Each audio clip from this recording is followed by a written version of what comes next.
Assalamualaikum warahmatullahi wabarakatuh. Halo teman-teman, perkenalkan nama saya Yasmin Istiqomah. Saya mahasiswa dari Prodi Manajemen dan Penilaian Properti, Departemen Ekonomika dan Bisnis Fakultas Sekolah Vokasi Universitas Gadjah Mada. Baik teman-teman, pada kesempatan kali ini saya akan memaparkan tentang cara regresi linear berganda dengan menggunakan aplikasi EViews 8. Nah, sebelumnya saya akan menjelaskan terlebih dahulu mengapa saya menggunakan regresi linear berganda. Jadi, case dalam analisis saya ini menggunakan variabel independen yang jumlahnya lebih dari satu teman-teman. Jadi, regresi linear yang saya lakukan adalah regresi linear berganda. Nah, apabila nanti teman-teman melakukan regres dan data atau variabel independen teman-teman hanya ada satu, maka regresi teman-teman adalah regresi linear sederhana, seperti itu. Nah, untuk case saya yang saya lakukan analisis ini adalah case dengan judul analisis pengaruh tingkat inflasi, pertumbuhan ekonomi, dan tingkat suku bunga pinjaman terhadap indeks harga properti residensial di DKI Jakarta. Baik, sebelumnya saya akan menjelaskan terlebih dahulu mengenai properti residensial. Jadi, menurut Keputusan Menteri Permukiman dan Prasarana Wilayah Republik Indonesia nomor 403/KPTS/M/2002 tentang pedoman teknis pengembangan residensial properti atau perumahan. Jadi, properti residensial itu adalah rumah sehat, kelompok rumah yang berfungsi sebagai lingkungan tempat tinggal atau lingkungan hunian yang dilengkapi dengan prasarana dan sarana lingkungan. Nah, untuk tipe-tipe properti residensial ini ada 3 teman-teman. Berdasarkan survei harga properti residensial oleh Bank Indonesia, yang pertama adalah tipe mewah dengan luas bangunan lebih dari 300 meter persegi dan bangunan terlihat elegan dan menarik. Yang kedua, tipe menengah, luas bangunan berkisar 90 meter persegi sampai 300 meter persegi dan terdiri dari 2 lantai. Dan yang ketiga adalah tipe kecil yang luas bangunannya tidak lebih dari 90 meter persegi dan hanya terdiri dari 1 lantai. Kemudian untuk jenis properti residensial, menurut kajian survei harga properti residensial oleh Bank Indonesia terdapat 2 jenisnya, yaitu properti dari pasar primer dan properti dari pasar sekunder. Untuk properti residensial dari pasar primer ini terdiri dari rumah baru atau new house, dan untuk pasar sekunder ini terdiri dari rumah sekunder atau second house. Nah, untuk contoh properti residensial itu ada perumahan dan yang kemudian dikembangkan menjadi apartemen, kondominium, asrama, villa, dan banyak lainnya yang tentu saja memiliki peruntukan atau fungsi yang sama, yaitu sebagai hunian. Kemudian ada pun tesis yang saya gunakan sebagai acuan dalam analisis saya ini adalah tesis dengan judul analisis faktor-faktor yang mempengaruhi indeks harga properti residensial di Indonesia. Nah, pada tesis ini variabel independennya adalah indeks harga properti residensial di Indonesia. Dan untuk variabel independennya ada 5 variabel teman-teman, yaitu PDRB per kapita, pertumbuhan ekonomi, jumlah penduduk, tingkat inflasi, dan tingkat suku bunga pinjaman. Tesis ini juga melakukan 4 kali regresi teman-teman, dan regres tersebut dilakukan pada properti residensial tipe kecil, tipe menengah, tipe mewah, dan regres seluruh total dari tipe properti residensial. Nah, pada case saya ini, untuk variabel dependennya saya ganti dengan indeks harga properti residensial di Provinsi DKI Jakarta. Dan untuk variabel independennya, saya mengambil 3 dari 5 variabel independen pada tesis ini, yaitu pertumbuhan ekonomi, tingkat inflasi, dan tingkat suku bunga pinjaman. Dan untuk regresi yang saya lakukan hanya 1 kali regresi, yaitu pada seluruh tipe properti residensial. Nah, untuk latar belakang dari mengapa saya memilih IHPR DKI Jakarta atau Indeks Harga Properti Residensial di Jakarta, yaitu karena DKI Jakarta merupakan ibu kota negara Indonesia, sehingga menjadi sorotan tersendiri bagi saya untuk mengetahui perubahan indeks harga properti residensial di daerah tersebut. Selain itu, juga adanya pernyataan dari Bapak Ali sebagai Direktur Eksekutif Indonesia Property Watch yang menyatakan bahwa tidak ada alasan properti tidak naik. Ini indikasi sudah jelas, dan salah satu indikasinya tersebut adalah adanya laju inflasi, teman-teman, seperti salah satu variabel independen yang saya gunakan. Dan selain itu, sebelum munculnya pernyataan ini, terdapat berita dari Occasion yang memperkirakan bahwa indeks harga properti residensial mengalami pelambatan atau sedikit melambat pertumbuhannya. Nah, setelah pernyataan tersebut juga terdapat perkiraan dari Bank Indonesia yang dipublikasikan yang menyatakan bahwa pertumbuhan indeks harga properti residensial diperkirakan meningkat terbatas. Nah, baik teman-teman, itu tadi merupakan pemaparan singkat saya mengenai latar belakang yang melatar belakangi judul dari case analisis saya. Nah, seperti yang telah saya jelaskan tadi, analisis yang akan saya lakukan merupakan analisis linear berganda dengan alasan yang sudah saya jelaskan sebelumnya juga. Nah, aplikasinya yang saya gunakan adalah aplikasi Airview 8. Baik teman-teman, langsung saja kita mulai ya tutorial regresinya.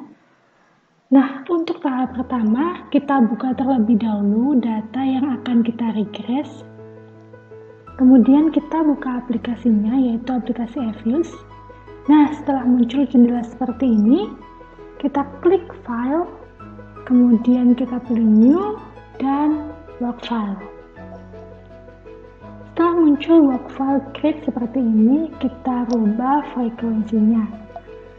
Nah, karena data yang saya gunakan adalah quarterly, maka kita rubah menjadi quarterly, yaitu data triwulan. Untuk start date-nya, kita mulai dari tahun data yang digunakan, yaitu tahun 2015, dan end date-nya tahun 2019. Setelah itu kita klik OK. Nah, muncul workflow seperti ini. Setelah muncul workflow seperti ini, langkah selanjutnya yang kita lakukan adalah memasukkan nama dari variabel yang kita gunakan dalam analisis ini. Caranya adalah kita klik objek, kemudian pilih new object, dan akan muncul jendela new object seperti ini. Untuk type of object-nya kita pilih series karena data yang digunakan adalah data time series. Nah, untuk name for object-nya ini kita rubah dengan nama variabel yang kita gunakan dalam analisis ini. Saya mulai dari variabel dependent, yaitu indeks harga properti residensial. Saya singkat ya teman-teman. Kemudian kita klik OK. Nah, selanjutnya kita lakukan langkah-langkah yang sama untuk memasukkan variabel-variabel lain yang belum kita masukkan. Type of objeknya semua sama ya teman-teman, dan untuk name for objeknya menyesuaikan variabel. Saya mulai dari inflasi, klik OK. Kemudian saya lanjutkan dengan pertumbuhan ekonomi.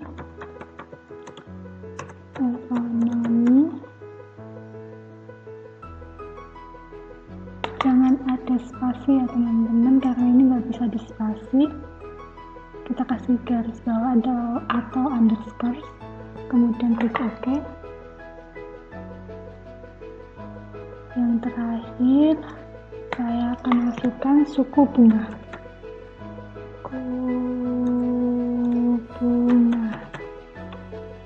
Oke, nah setelah semua nama variabel sudah dimasukkan ke workflow ini, langkah selanjutnya adalah memasukkan data-data dari masing-masing variabel teman-teman. Caranya adalah kita klik 2 kali dari nama variabelnya. Nah, saya mulai dari variabel dependent ya. Kemudian kita copy data dari Excel,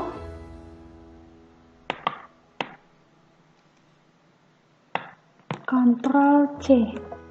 Setelah itu kita kembali ke workflow-nya dan kita klik edit untuk memasukkan data, kemudian kita paste.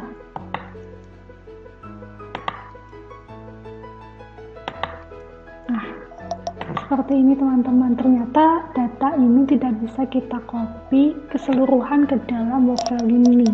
Dan ketika tidak dapat kita copy, maka kita harus memasukkan datanya satu persatu secara manual. Kita masukkan dulu ya teman-teman.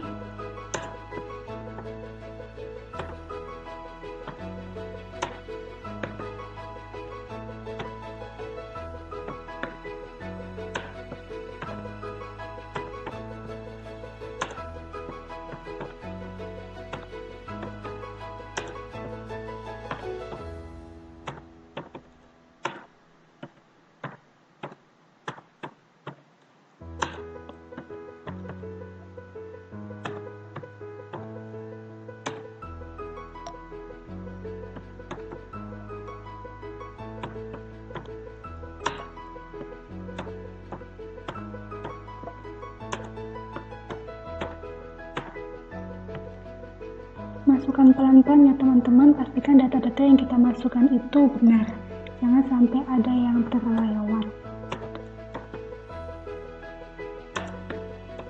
karena apabila ada yang terlewat akan mempengaruhi hasil dari regresi kita, seperti itu.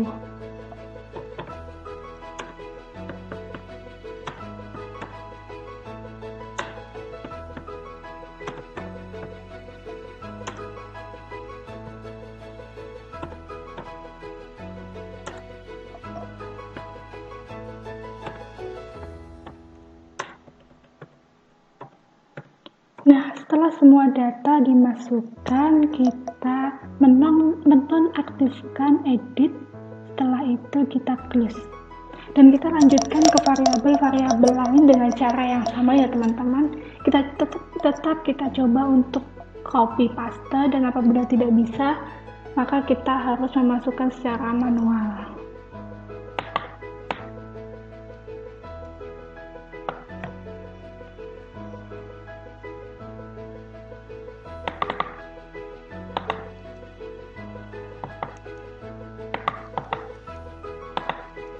Nah, ternyata tidak bisa di copy juga teman-teman, jadi kita harus masukkan secara manual.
Sama seperti tadi teman-teman, apabila telah selesai di input, maka kita menonaktifkan edit dan kita close. Kita lanjut ke variabel lain.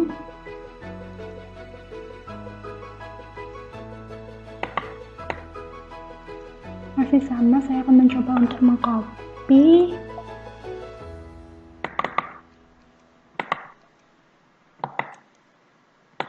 Nah, seperti ini teman-teman, apabila dapat di copy, maka data secara otomatis dapat tercopy di workflow tanpa kita input secara manual. Nah, setelah itu kita matikan edit dan kita close. Kita lanjut ke variabel suku bunga.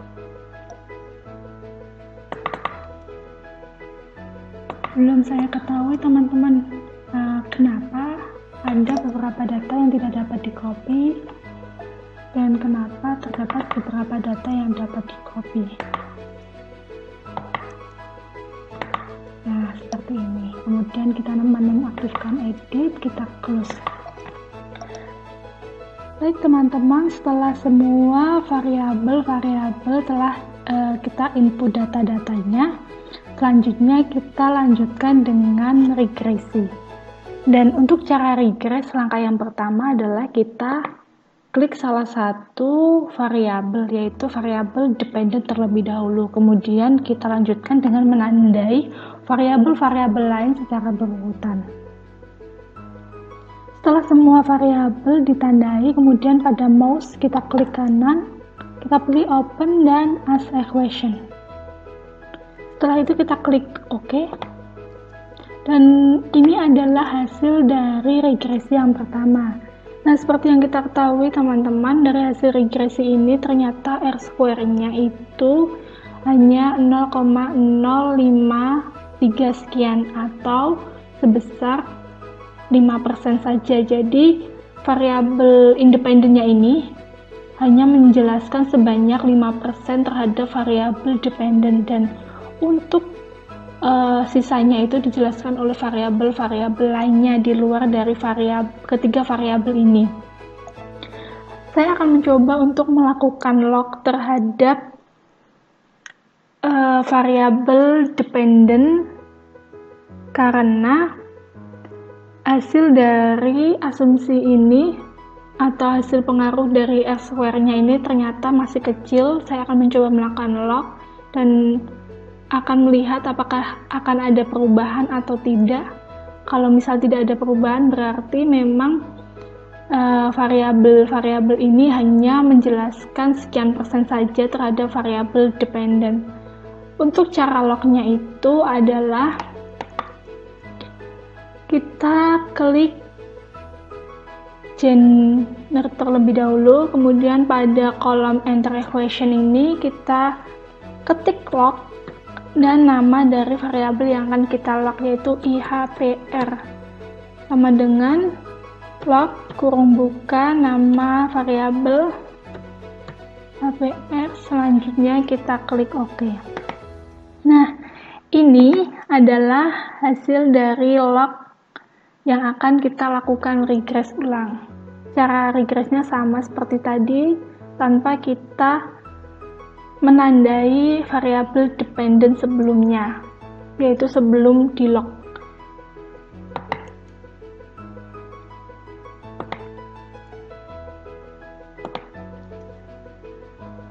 Kita rubah namanya terlebih dahulu teman-teman agar kita dapat menyimpan dua hasil regresi. Nah, ini adalah hasil regresi dengan menggunakan log, yaitu log IHPR. Kita buka kembali regresi tanpa log. Baik, dari kedua hasil ini dapat kita ketahui bahwa R-square-nya masih tetap sama meskipun beda pada digit ketiga setelah 0, setelah koma maksud saya. Berarti memang ketiga variabel ini hanya menjelaskan sebanyak 5% saja terhadap variabel dependent IHPR, teman-teman. Nah, nampaknya ada perubahan yang cukup signifikan pada koefisien, nilai koefisiennya. Dapat kita lihat ini adalah hasil dari koefisien setelah log, dan ini hasil dari koefisien sebelum log. Saya akan melanjutkan regress ini dengan menggunakan hasil regresi yang menerapkan log.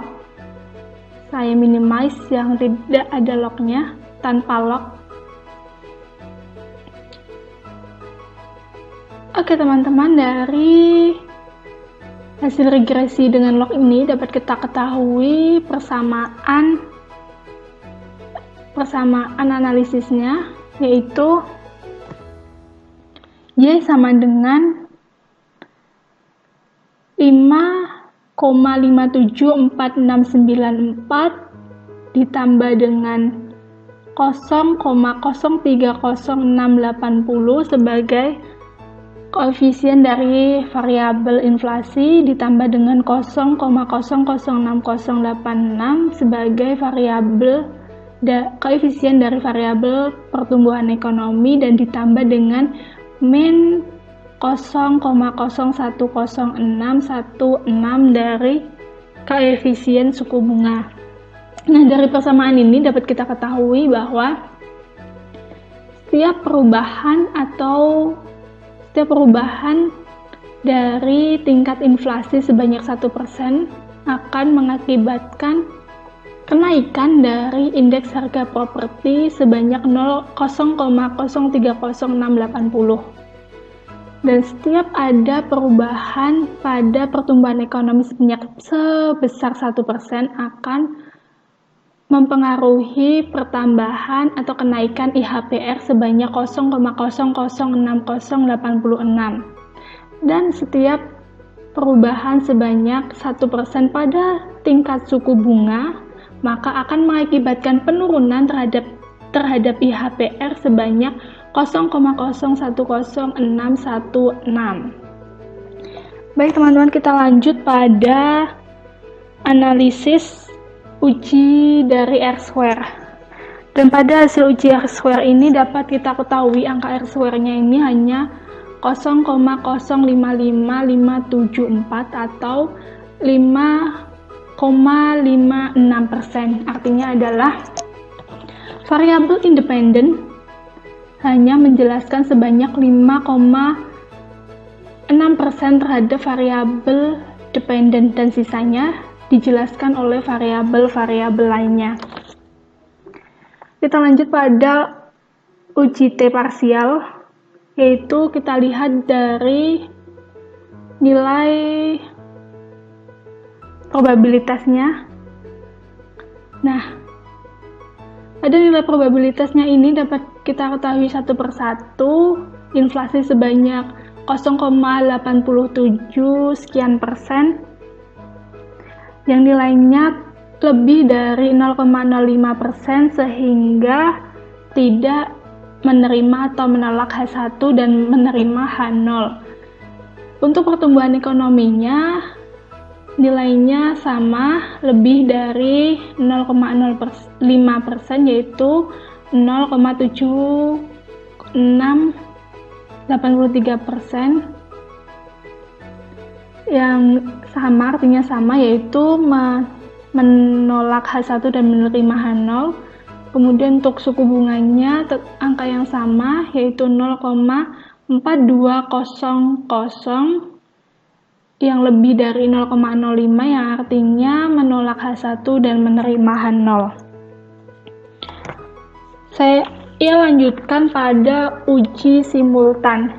Pada uji simultan ini kita lihat dari probabilitas F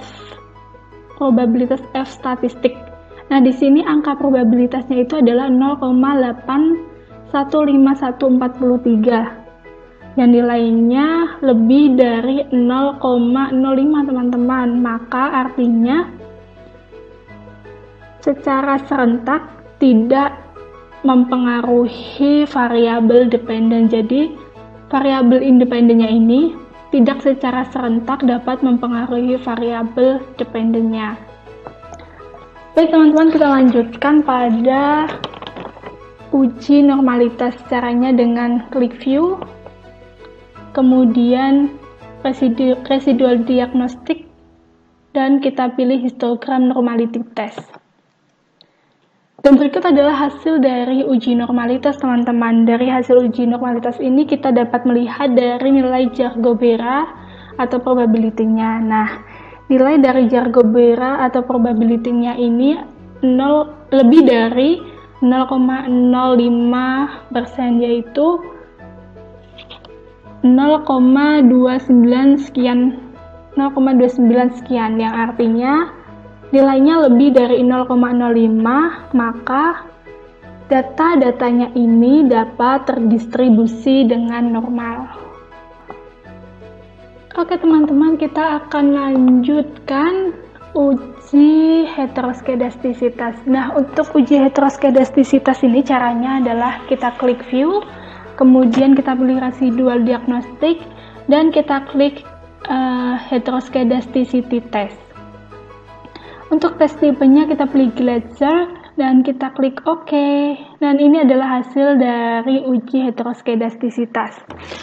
Untuk membaca hasil uji heteroskedastisitas ini, kita lihat dari probabilitas C-square-nya.